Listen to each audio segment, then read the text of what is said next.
Well, there's been a lot of talk lately about silver surging higher, gold hanging around huge levels, and coin shops suddenly feeling like the middle of the action. So in this video, we're going to separate fact from fiction, and you are going to walk away feeling a lot smarter and more confident in your collecting and your metals decisions. Today is Thursday, April 16th in New York. So go ahead and tell me in the comments what day and date you're watching from. And if you value original work and not lazy copycats, support the channel by subscribing and comment Our John AG. Now, in case you've heard some of the excitement going around, this is the kind of thing I'm talking about. Silver is flying, gold is still near historic territory, the ratio is falling, dealers are busy, collectible sets are getting attention, and suddenly every tray and every coin shop looks like hidden treasure. And on the surface, that sounds amazing. It also sounds like the kind of environment where people start saying things a little too fast, rounding a little too hard, and turning hobby talk into hard market truth. So let's slow this down and look at what actually matters. First, the broad market backdrop is real. As of Thursday morning in New York, spot gold was a little over $4,800 an ounce, and silver was right around $80. That means the gold-silver ratio is sitting very close to 60 to 1, not way above that, not way below that, just roughly 60. So yes, gold is elevated. Yes, silver is elevated. And yes, the ratio has compressed a lot from the wider readings people got used to before silver's huge run. That part is not the story people are making up. That part is happening. But once you get past the headline numbers, the next question is why? And this is where I want to push back a little bit on the easy answer. A lot of people will say, well, the dollar goes down, metals go up. End of story. That's part of it sometimes, sure, but it's not the whole picture here. Recently published market coverage points to a mix of things: changing rate expectations, geopolitical headlines, heavy volatility, investment flows, and the silver market still dealing with a structural supply shortfall. So if somebody gives you one clean explanation for every move in gold and silver right now, that's probably too neat. And that matters because simple stories can make people overconfident. If you think there is only one reason metals are moving, then you'll think you can predict every next move. You can't. This market has already shown that this year. Silver ripped higher, then got hit hard, then snapped back again. Gold pushed into very rare territory, pulled back, and then climbed again. CME even raised margins on gold and silver futures earlier this year because volatility got so extreme. So this is not some sleepy one-direction market where every explanation fits neatly into one sentence. It's a much messier tape than that. Now, let's talk about the coin shop angle, because that's where things get interesting. When silver and gold are moving like this, every case starts to feel more alive. Pieces that would normally sit for a while suddenly get a second look. Fractional gold gets more attention. 90% silver gets talked about more. Proof material looks better. World silver looks more tempting. And even modern collector pieces that aren't made of precious metal can catch a wave if the design is strong enough. So when someone walks into a shop and says, wow, everything in here feels exciting today, they're not imagining it. The mood really does change when the metals board is hot. That said, excitement in the room doesn't mean every claim coming out of the room is equally solid. One example is that first ever 5-ounce grand maple leaf. The basic point is true. The Royal Canadian Mint does list a new 5-ounce silver bullion maple for 2026, and it does describe it as the Mint's first 5-ounce silver bullion coin. So if someone says this is a real first, yes, that checks out. The design is familiar, the size is larger, and for maple collectors, it genuinely is a notable launch. Where I would tighten the wording is on exclusivity. One dealer has marketed the launch as a worldwide exclusive, and that may be true from a retail launch perspective.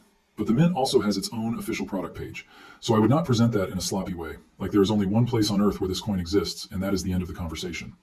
Better wording would be that the coin is a real new issue, the first of its kind from the Mint, and the rollout was promoted through a specific dealer relationship. That's cleaner, and it avoids overstating something that doesn't need to be overstated. And honestly, that coin makes sense in this environment. When silver is already in the spotlight, a sovereign mint taking its most recognizable design and putting it on a bigger canvas is just smart. The standard 1-ounce maple is already one of the most widely recognized bullion coins in the world. The larger format gives it more presence, keeps the Mint's security features, and turns a familiar coin into something that feels a little more special without becoming completely inaccessible. It also helps that the official description leans into detail and visual impact, which is exactly what collectors respond to when the market is already energized. Now, from there, the conversation usually moves from bullion into actual collector material, and that Roosevelt dime set is a great example. Because when people first see a full run of older silver dimes in a nice holder, the reaction is almost always the same. They think, wow, that looks important. And it is important, but not necessarily for the reason people jump to first. It is not some secret ultra rarity sitting in plain sight. The real appeal is that you have a classic silver era run, from the first Roosevelt issue in the mid-40s through the last silver year in the mid-60s, all brought together in a format that makes it feel complete. That silver run matters because it captures a very specific chapter. Roosevelt dimes started in 1946. Silver dimes ended after 1964. So if somebody is mainly interested in the traditional silver part of the series, that's the lane they care about most. Once you move beyond that, the series continues, yes, but you're into clad coinage, and a lot of metal-focused buyers mentally shift gears at that point. They may still collect the later dates, but the emotional pull changes. Silver era completion feels different from modern continuation. That's just how many collectors think. But I also would not say, flat out, that there are no important dates, no nuances, nothing to see here. That is too absolute. The better way to say it is that Roosevelt dimes are generally not known for a long list of classic stopper dates the way some other series are. That's fair. PCGS and NGC both make that broad point. At the same time, both grading services also point to varieties, full strike considerations, and condition rarities that matter once you get serious. So if somebody tells you the series is easy and therefore boring, that's oversimplified too. Easy to start does not mean meaningless to finish well. And that is really the bigger lesson from the dime set. Collecting is not always about chasing the hardest coin. Sometimes it is about completion, presentation, and eye appeal. A brilliant set and a nice holder can stop you in your tracks, even if every single coin in it is not a headline rarity. And that's especially true if the set is bright, matched, and original looking. Put those same coins loose in flips or scattered in a drawer, and the emotional impact is different. Presentation matters. The holder matters. The continuity matters. A complete story always looks stronger than a pile of chapters. That is also why the capital style holder matters more than people think. Most Roosevelt sets that casual collectors see are in albums, folders, or boxes. When the same run is laid out in a rigid display holder and the coins line up well, the set immediately looks more deliberate, more finished, more premium. It invites you to look at both sides. It makes the coins feel selected rather than accumulated. And in a shop setting, that can make a common series feel surprisingly fresh. So if someone says, "I have seen Roosevelt dimes before, but not quite like this," I believe that reaction. Now, let's pivot back to the market for a second, because the metals board is really what gives this whole conversation its electricity. Silver being around 80 and gold being a little over 4,800 changes the tone in every room. It changes how people look at junk silver trays. It changes how they look at world gold. It changes whether they are willing to pay attention to a single $50 or a proof quarter. It even changes how they talk. People become more animated. They round more. They speak in bigger statements. And that's exactly why you have to stay grounded when the energy goes up. Take the ratio conversation. If gold is a little over 4,800 and silver is around 80, then yes, you are very close to 60 ounces of silver equaling 1 ounce of gold in price. That's an important number because people use the ratio as a rough valuation tool, a switching tool, even a psychological marker. But I would be careful about turning one reading into a command. A lower ratio does not automatically mean silver is done. A higher ratio does not automatically mean silver is a screaming buy. The ratio is useful, but it can keep stretching farther than people think, in both directions. It is a guide, not a guarantee. And here's another place I want to challenge the easy talking point. Some people act like once the ratio compresses towards 60, the move has basically already happened. Maybe, or maybe not. According to recent market updates, silver is still coming off a year where it was wildly volatile. The market is still in deficit, and physical investment demand this year is expected to stay strong, even while some industrial demand softens. In other words, the backdrop is complicated. A ratio near 60 is notable. It is not a magical finish line where the market rings a bell and says, "Okay, everybody, go home." Now, let's move over to that French 20 franc gold coin, because pieces like that deserve more attention than they usually get. If you've been around coin shops for any length of time, you've probably heard these described as lucky angels. That nickname is widely used in the market, and the coin is popular for a reason. It's small, it's old, it's gold, and it carries a design that feels distinctly European without being obscure. You're not looking at some giant museum-only trophy. You're looking at a practical fractional gold coin that still has real personality. There's also a history angle that helps. Monnaie de Paris describes itself as France's oldest institution and one of the world's oldest enterprises, with roots going back more than 1,000 years. So when someone in a coin shop points to a French gold coin and starts talking about old minting tradition, that's not just dealer poetry. There's substance behind that feeling. And from the buyer's side, these coins often hit a sweet spot. They're easier to approach than a full ounce. They carry some classic design appeal, and in many markets they maintain steady interest because they bridge bullion and numismatics pretty well. That is why world gold often moves faster than people expect when priced sensibly. Not every buyer wants a modern 1 ounce round or a brand new premium coin. Some people want a piece with age, a piece with a story, but still something liquid enough that another buyer will understand it later. That's where a French 20 franc can shine. It is not purely a collector trinket, and it is not purely a sterile bullion puck either. It sits in that middle zone. And in a strong gold market, middle zone products can become very attractive because they give buyers optionality. Now let's talk about silver inventory, because this is one of those things that sounds simple until you think about it for 2 more seconds. If a shop case is full of eagles, maples, Britannias, kangaroos, Krugerrands, buffaloes, and generic rounds, your first thought might be, okay, supply is fine, no issue here. But store-level inventory is not the same thing as the whole market being relaxed. A single dealer can be well-stocked because they bought well, because they stayed ahead of customers, or because demand in that local pocket is different from demand somewhere else. So a full case tells you something. It does not tell you everything. Still, variety matters. If people are coming in with different budgets and different goals, a shop that stays broad has an advantage. Some buyers want the cheapest recognizable ounce. Some want government-minted bullion. Some want older silver. Some want proof material. Some want little novelty pours just because they like them. So when a dealer says, "We try to keep enough variety for everyone," that actually makes a lot of sense. In a hot market, the shop with only one lane can feel picked over pretty fast. The shop with multiple lanes stays interesting longer. And this is where the coin show angle comes in. A lot of people think coin shows are only about buying and selling, but that's not really the full story. Good shows are also about networking, seeing what is moving, checking how buyers are talking, and catching design trends before they become obvious online. That matters more than ever right now because the hobby is blending. You still have classic Dayton Mint collectors, you still have straight bullion buyers, but you also have people buying poured art, themed bars, modern mint products, and odd crossover pieces that sit somewhere between collectibles and precious metal art. That's why something like a character-themed silver pour or a three-dimensional fantasy-style bullion piece can get real attention, even from people who would normally say they only care about melt. Craftsmanship changes the conversation. Detail changes the conversation. If a piece looks more like jewelry or sculpture than generic bullion, you are no longer selling only ounces. You are selling design, labor, and fun. And whether somebody personally likes that lane or not, it is clearly part of where the market has gone. The hobby is wider now than the old silver versus numismatic split. And speaking of fun, this is the perfect place to make another important point. Not every cool pickup has to be silver or gold. That new semi-quincentennial $half proves it. The piece people are talking about for 2026 is clad, yes. It's not a precious metals trophy. But the design is legitimately striking. The official description says the obverse shows a close-up Liberty looking toward the future, and the reverse shows Liberty passing the torch to a new generation. That's a strong concept. It feels fresh. And when a circulating denomination coin lands a design like that, collectors notice immediately. But this is also where precision matters, because that reverse quote has been repeated incorrectly in some places. The correct line is, knowledge is the only guardian of true liberty. Not protector, not a shortened version, guardian of true liberty. And if you're going to talk about a design as one of the highlights of the year, get the words right. They matter. The official mint material is very clear on that. That makes the coin more interesting than a lot of people may realize at first glance.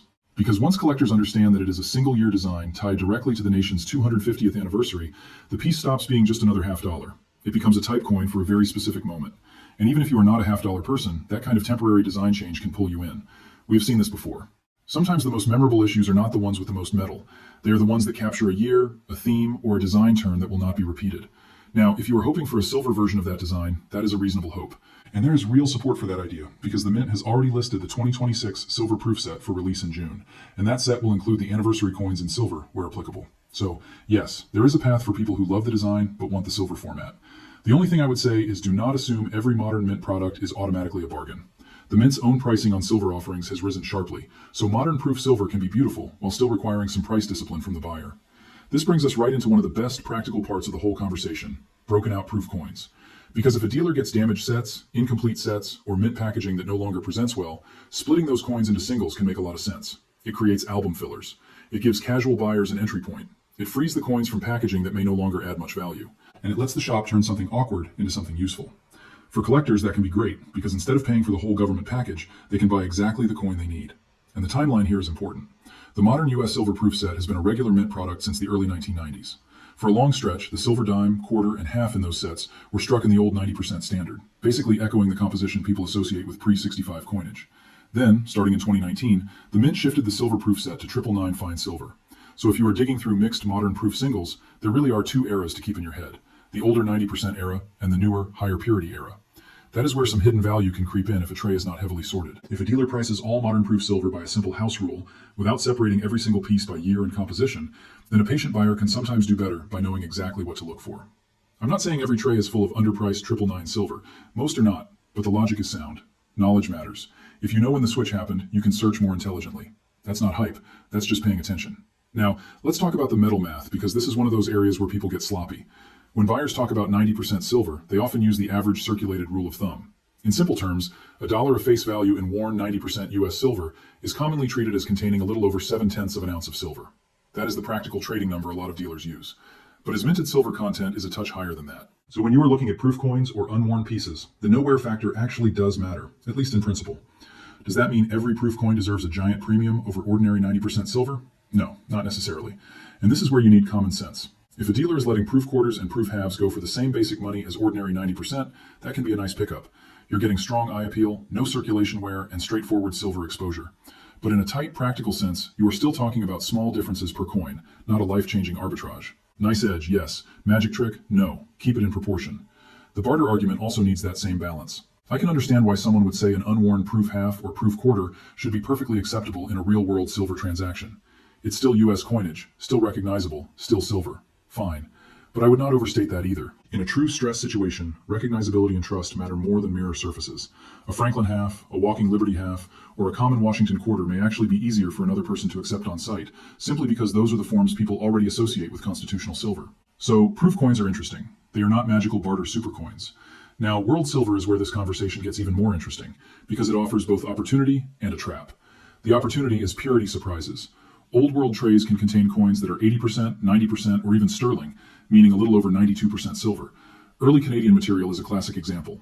Before later changes in standard, some older Canadian silver coinage used sterling composition. So yes, sometimes a mixed foreign silver tray holds more metal than casual buyers expect. That part is real, and if you know what you're looking at, it can be rewarding. The trap is liquidity. And this is where I think the shop level advice is actually very strong. Buying world silver because it seems cheap is not the same thing as selling world silver easily later. Many dealers do not want to spend time checking mixed foreign coins, different purities, odd weights, and unfamiliar issues unless they specialize in that area. A shop that loves world coins may treat you well. The next buyer might not. So if your only goal is straightforward silver exposure at low friction, world silver is often not the cleanest route, even when the metal content looks attractive. That is why I would push back on the idea that world silver is automatically the smartest budget stacking lane. Sometimes it is. Sometimes it really is a fun way to buy more silver for the money. But sometimes the spread you give back on the sell side eats the savings you thought you had on the buy side. In other words, the right question is not only, how much silver am I getting today? It is also, who is my likely buyer later? And how easy will this be to explain to them? Liquidity is part of value. People forget that all the time. And honestly, that is one of the healthiest themes in this whole story. Not every lane has to serve the same purpose. A Roosevelt set can be about completion. A French 20 franc can be about historic fractional gold. A Grand Maple can be about a new sovereign release. A proof quarter can be about eye appeal at a simple price. A world silver tray can be about the joy of the hunt. And yes, a box of generic rounds can just be about stacking ounces. The problem only starts when people confuse one lane for another and pretend every purchase should be judged by the exact same standard. Now, before we wrap up, there is one operational detail that I think deserves a little skepticism, and that is the Saturday hours idea. The announced plan sounds reasonable. Open for a shorter weekend window, catch people who work weekdays, help buyers coming in from nearby states, still leave some family time intact. On paper, that makes sense, but as of today, the official FAQ for that shop still shows Saturday is closed. So I would treat that as a stated plan or intention, not as an already confirmed public schedule change. It may happen. It may even happen soon. I'm just saying the website has not caught up yet. And that small example actually captures the whole message of this video pretty well. A lot of the excitement is real. The higher silver price is real. Gold near these levels is real. The compressed ratio is real. The new 5-ounce maple is real. The anniversary half dollar is real. The silver proof transition from 90% to 999 is real. Older world silver really can carry surprising purity. But mixed into all of that are the little places where people overstate, simplify, or skip a step. And in a market this emotional, skip steps are where confusion starts. So what should you actually take away from all this? In my opinion, 3 things. Number 1, the market backdrop is strong enough that coin shop conversations are going to sound more dramatic than usual, and some of that drama is justified. Number 2, collectible quality still matters, even in a metal-driven moment, which is why nice sets, display pieces, and beautifully designed modern issues are getting noticed. And number 3, the best opportunities usually go to the buyer who understands the difference between a good story and a well-supported claim. Those are not always the same thing. If you're successful, share your success story in the comments so others can stay motivated. And if you are buying right now, try to stay honest with yourself about your goal. Are you stacking the cheapest recognizable silver? Are you building a set? Are you chasing art pieces? Are you trying to own a one-year type? Are you looking for fractional gold with history? Because once you know the job, the right coin becomes much easier to identify. The wrong purchases usually happen when people let the mood of the room decide for them.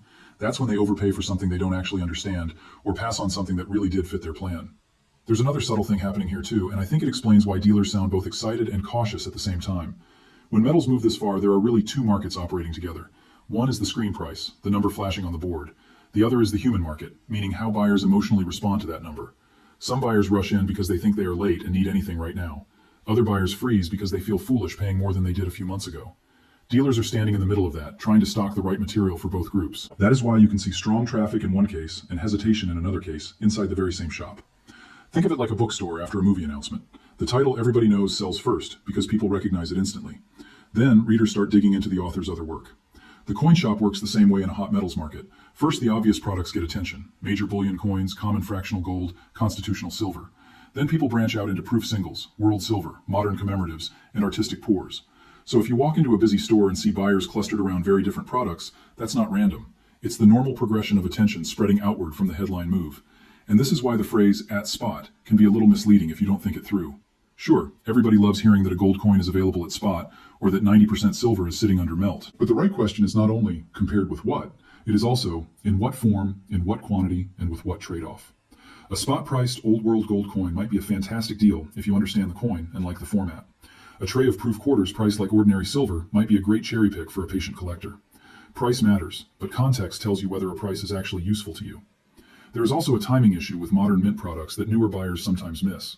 People see a design they like, hear that it's tied to a major anniversary, and assume the best move is to jump immediately at the first available retail price. Not always. Sometimes the official release is still ahead. Sometimes the packaging version you want has not shipped yet. Sometimes the secondary market is charging you in advance for excitement, not scarcity. The 2026 Proof and Roll products are a good example of that. The release schedule is public, so before paying somebody else's premium for being early, it is worth checking whether the mint itself is simply not open for orders yet. And I want to end this part with one more challenge to the general mood, because I think it will save some people money. A beautiful coin in a strong market is not automatically undervalued. Sometimes it is just beautiful. Sometimes a complete Roosevelt set should bring attention because it took work to assemble cleanly. Sometimes a clad anniversary half should be admired because the design landed. Sometimes a grand maple should get buzz because it really is a first. You do not have to force every interesting object into an investment thesis. The healthiest hobbyists I know can say, this one I bought for silver, this one I bought for history, this one I bought for the set, and this one I bought because it just looks great. One last bit of fresh context here because I think it matters. The latest Silver Institute outlook still points to another market deficit this year, while recent gold research shows investment demand stayed very strong into this year after a huge run in exchange-traded products. So even though the headlines can change day to day, there is still a deeper macro story underneath all this. At the same time, not every corner of demand is booming equally, and not every silver product is guaranteed to stay tight. So I would not treat every premium, every case, or every local shop mood as proof that the entire global market is about to do the same thing. So putting all of this together, how should you think about a shop conversation when silver is near 80 and gold is above 4,800? In my opinion, you should enjoy the energy, appreciate the products, but verify the details. Let the market excitement draw your attention, not control your judgment, because this is when smart buyers can do really well, not by panicking. Not by assuming every claim is false either, but by understanding what is actually being offered, why it matters, and what kind of buyer they themselves are. That's the edge. Subscribe if you want more straight talk like this every single week. And just so we're clear, this video is for education and discussion only. I'm sharing how I read the market and the hobby, not telling you what you personally should buy, sell, or trade. You know your budget, your timeline, and your risk better than anybody on the internet does.